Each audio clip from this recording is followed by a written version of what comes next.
Hi. Ogden is located 33 miles north of Salt Lake City, and we've been affiliated with the LA Dodgers since 2003.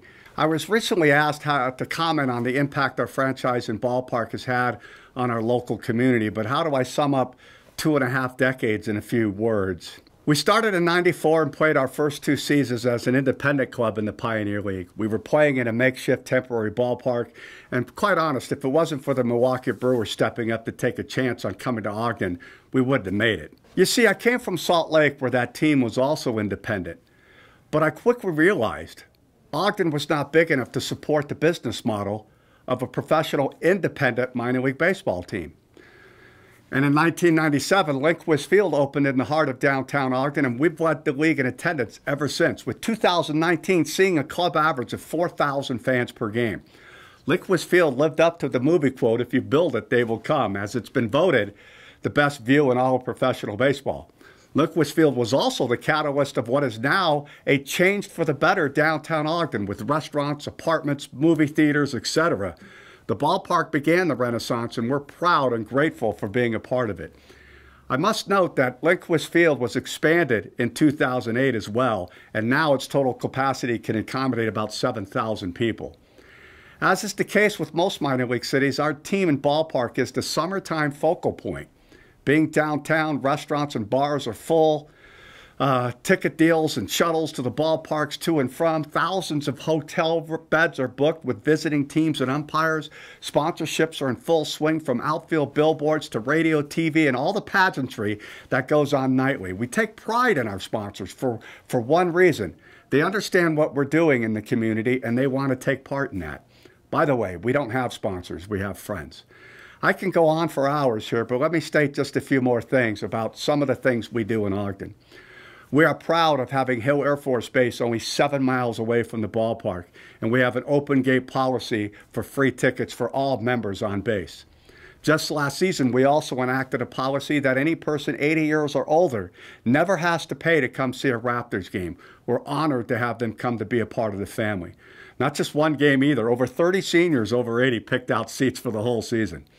We have school nights where we help the district raise over $100,000 on their annual night. All the kids in the school district get in free. We do fireworks concerts, you name it. We have probably done it. And we're excited about what 2020 will bring to the ballpark. 2020 will see us launch Los Carnívoros de Ogden, where all Sunday games will be branded to pay tribute to our local Hispanic fan base. 2020 will also see us add a Pride Night, where the team will promote its local diversity with the message that all are welcome here at Lindquist Field. You know, I'm sitting here thinking about the idea some people have about removing affiliated players from the lower levels. I realize that they're thinking in terms of cost, but most people don't know the actual expense from a major league team directly to an affiliated team at the short season level is less than $50,000, give or take a few bucks. But the lower levels are so much more than money. Dodgertown, Utah goes back to Ogden to the 1960s.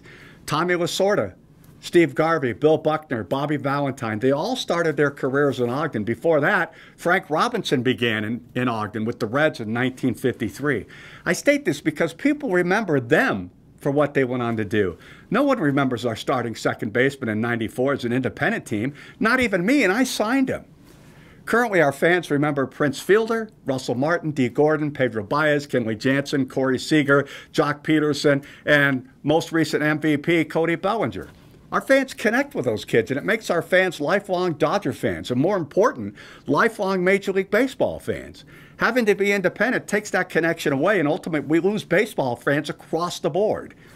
It's just my opinion, but ask any current Major League player who started in the Pioneer League, and he'll tell you 2 things he learned. Number 1, the Pioneer League is where he grew up. And number 2, this is where he learned how to play professional baseball. So in summary, professional baseball is my life and career. It's all I know. Starting out as a player, then in the front office management, then finally as an owner. I have no other business ventures, nor do I want one. I get to wake up every day and go to the ballpark. Not many people get to say that. I love being a part of this industry, and I fear that some deem it unworthy and are considering throwing us out with the garbage. We don't rake in huge profits, for we give back as much as we take in. I once heard a friend say, if you live a life taking in and not giving back, then you've lived a life wasted. We will continue to operate that way, but truth be told, once we have to play as an independent, the death clock for our franchise will begin, and it's just a matter of time. In closing, I have to mention a bit of irony. Last season, the MLB Network played a commercial that ended with superstar Mike Trout saying, "Let the kids play." It's my hope that beyond 2020, from an affiliated standpoint, I hope we get to watch the kids play in Ogden. Thank you for your time, and go Raptors.